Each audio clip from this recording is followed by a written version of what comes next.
Okay, nandito na naman tayo mga kaibigan. Reaction video na naman dito sa politics na nangyayari sa ating bayan. Eto na, kay Alice Go, nakatakas na daw. Ayon sa social media na si Alice Go ay isang buwan nang nakalipad ng paalis ng Pilipinas. Eto na. Noong July pa, nakaposlit o nakatakas palabas ng bansa o kontrobersyal na sinibak na mayor ng Bambantarlac na si Alice Go. Itong nabunyag sa Senado batay sa hawak na dokumento ng isang senador kung saan unang nagpunta si Go sa Malaysia at saka tumuloy sa Singapore at makipagkita sa kanyang mga magulang. Balikan natin si Mean Corvera live mula sa Senado. Mean, pasok! Kamusta si Alice Go?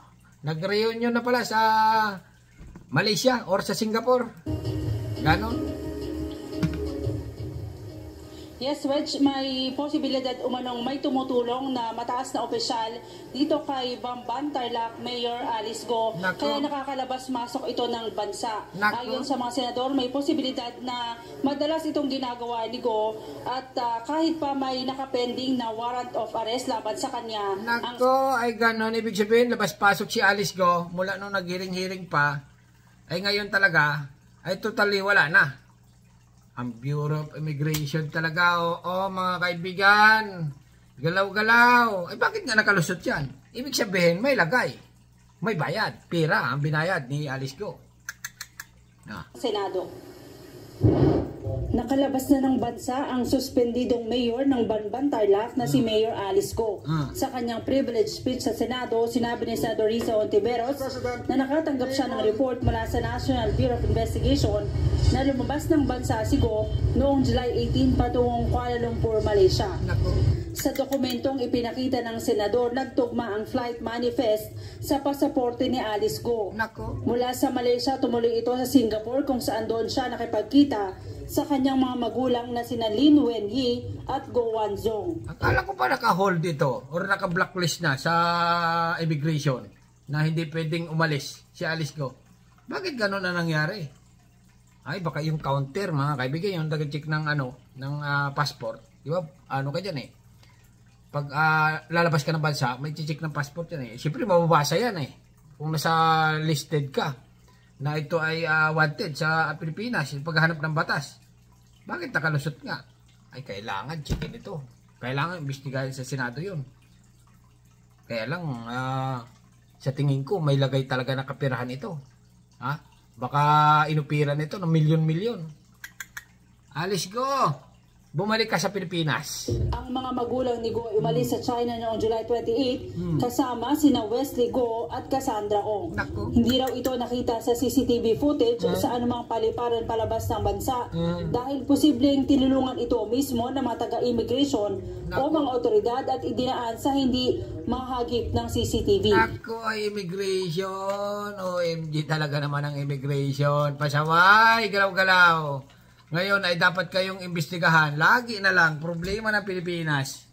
Dapat dyan sa mga immigration na mga gumagawa ng ganyan, dapat tanggalin na. Kulong pa. Hindi lang tanggal, kasuhan na patong-patong. Kasi nga mga kaibigan, wanted dito sa Pilipinas. Diyos ko, marimar. Continue lang.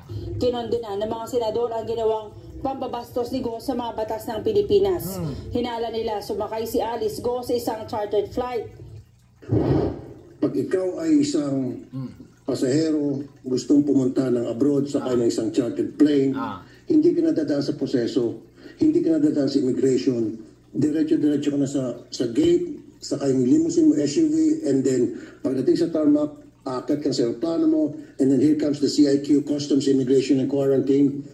At kung yun ay kasabwat, Alice Go, madaling makakalusot dahil walang CCTV na dadaanan.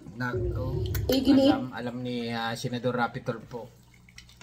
Special si Alice Go. May lagay. Milyon-milyon na pag-usapan dito. Na mga mambabatas na dapat gumawa ng paraan para mapapanagot si Go at sino mang opisyal na tumulong sa kanya para makatakas. Oo naman. Yan. Di ano yan? Yung pilot. Di ba? ng eroplano. At saka yung kung saan sumakay si Alice Go. Mga stewardess. Di ba? Alam yan eh. Malalaman, ito si Alice Go ito. Wanted to dito. Bakit nakasakay ito dito? Di ba? wanted dito ngayon dito sa Pilipinas, bakit nakasakay sa ating eroplano?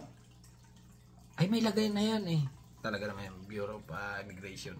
Madali pang araw magagawa ni Go na makapuslit pabalik ng Pilipinas na tila pinaglalaroan lang ang mga otoridad. And this really is a national security concern.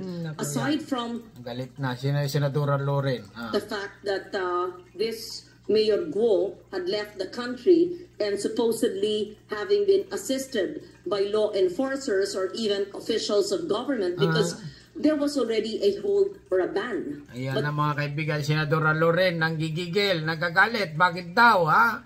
Bakit pinaalis si Alice Go? She was able to leave. And whether there's a video or not, those are details. But we must further investigate, and the Deputy Minority Leader is correct, and how these High agents profile balyo, nakatakas, just me. Piece of government must be answerable on how a wanted person is able to escape the country. Pero sabi ni Senator Grace po, may record ang kaap at maaring matrace ang sinakyang eroplano Yan na, yun ang sabi ko kanina. I'm sure we have a list. If they Question ninyo, yung pilot na yon. O bakit? Yung mga stewardess doon. went to Malaysia, Kita yan. ilan yung mga flight papuntang Malaysia? Whether it's private or a passenger plane, we should be able to determine that. Kasi, syempre, meron yung traffic, di ba? So, they should have a master list of who had taken off. Mungkahi naman ni Senator Juan Miguel Zubiri, humingi ng tulong sa Malaysia hinggil sa flight details ni Go. Payat na si Alice Go. Ay, Para nako. matukot. Sigurado si Alice Go tuwag-tuwa. Ngayon, tatawanan ng mga gobyerno ng Pilipinas. Nandito ako ngayon sa Malaysia. Baka nandito na nga ako sa China. Ganyan. Sabi na Alice Go. Sorry na lang, Philippines. Paalam. Bye-bye. Balik na lang ako pag malamig na. Hoy ang eroplano at sino ang posibleng tumulong sa kanya. You have also manifest. You cannot leave. Ayan mga kaibigan, mga senador ha. Senadora Risa, Senador Dora Loren at Senador Subiri. Miguel Subiri. One. Okay, nanggigigil mga kaibigan. Ayan. The CAAP can fine or actually dismiss pilots. Sisihin nyo ang ang Bureau of Immigration. Yung mga stewardess, yung mga taga-check, yung taga-check ng passport. In the failure to name the members in the manifest. And it has to be the authentic name. It has to be a certified name with passport. So, kasi nag-match yung pangalan eh. Ibig sabihin talagang guwaping. Guwapings. Di ba? my suggestion, Mr. President, to the committee is to go back and subpoena, of course, CAAP. Ay, ngayon lang kayo pumalag ng ganyan, umalgal kayo ng umalgal. Ay, kung nag-jump pa sa Pilipinas dati, inalugog nyo talaga ng... If they give you the documents on who the charter plane... Ay, wala na. Paano yan? Para na rin ito si Kibuloy, hindi na malaman kung nasaan. Sa ibang bansa na. Pero ito si Alice kung pagkakaiba, nakalabas na nga talaga.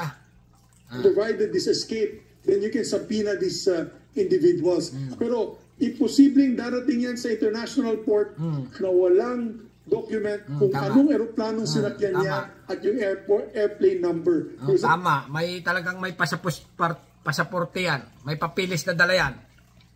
Kakutsaba nga, bayad nga eh. Paano yan? Senador, bumayad ng milyon-milyon si Alice Go.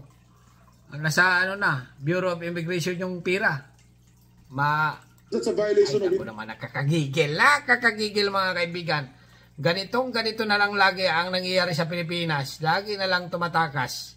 International law. Wedge, sabi ng DOJ, tinitingnan pa nila kung may katotohanan ang report na ito kasi nito lamang Biyernes nakapag-file pa daw si Alice Go ng kanyang counter affidavit sa kasong human trafficking. Ay, ang nag-file noon, madam, ay attorney. Hindi na si Alice Go ang nag-file noon. Ang kanyang counter affidavit ay notaryado ng isang attorney, Elmer Galicia. Baka naman kapangalan lang,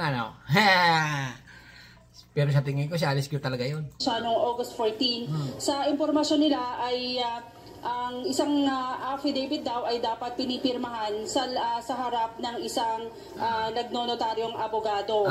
Sa impormasyon din ay noong July 20, mula sa Malaysia nagtungo si Alice Go sa Singapore sakay ng isang Jetstar Flight 868, pero yun pang mga impormasyon niyan ay i-verify ng mga mambabatas. Jet ang sinakyan. Talaga si Alice Go, bilyonarya talagang babae. Ano? Alice Go, nasaan ka man, bumalik ka sa Pilipinas. Harapin mo ang mga kaso mo. Talaga naman. Nanggigigil ang mga senador. Ano masasabi niyo mga kaibigan? Hanggang dito na lang na talaga namang si Alice Go ay natakasan ang kapulisan ng Pilipinas.